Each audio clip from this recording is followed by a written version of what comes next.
Hair palette, hair lip বা অন্যান্য যে বিকলাঙ্গের যে বিষয় তাদের স্ক্রিনিং করা, যে জন্মগত ত্রুটি এবং বিকাশজনিত যে প্রতিবন্ধকতা সেটা স্ক্রিনিং করার জন্য 48টি মোবাইল যে হেলথ টিম সেটা চালু রয়েছে।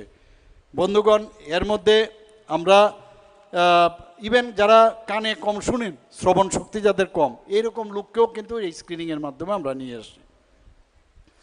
মাসকান সার্টিফিকেটের কথা যদি ভেরি ইম্পর্টেন্ট, আমাদের ধলাই জেলার হাসপাতালের যে শিশু বিভাগ আছেন, আইজিএম হাসপাতাল, সেই সার্টিফিকেট পেয়েছেন এবং আইজিএম হাসপাতালকে মানে নর্থ ইস্টার্ন জোনের মধ্যে মানে সেটার একটা বিরাট সেন্টার হিসাবে স্বীকৃতি এখন পেয়েছে।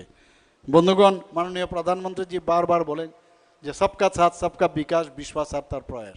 আমরা সেই দিকেই কাজ করছি। আমরা আগামী দিনে আমি নিশ্চিত যেভাবে আমরা কাজ করছি জনসাধারণকে নিয়ে, আমার সরকার হিসাবে যে আমি কথাটা বললাম সেইভাবে আপনারা যদি এই সরকারের সাথে আপনারা থাকেন, আমাদেরও কিন্তু কনফিডেন্স লেভেল অনেক বেশি বাড়বে এবং এই যে 2047-এ যে আমরা বিকশিত ভারত, বিকশিত ত্রিপুরার যে স্বপ্ন আমরা দেখছি, সেটা যদি বাস্তব রূপ দেখতে হয় তো সবাই একসাথে মিলে আমরা ত্রিপুরাকে একটা অন্য মাত্রায় সারা ভারতবর্ষের মধ্যে আমরা প্রতিষ্ঠিত করব। আজকে এখানে যারা মঞ্চে উপস্থিত রয়েছেন, যারা মঞ্চের নিচে যারা উপস্থিত রয়েছেন, সবাইকে আমি হার্দিক অভিনন্দন, শুভেচ্ছা জানিয়ে আমার কথা বলা শেষ করছি। নমস্কার।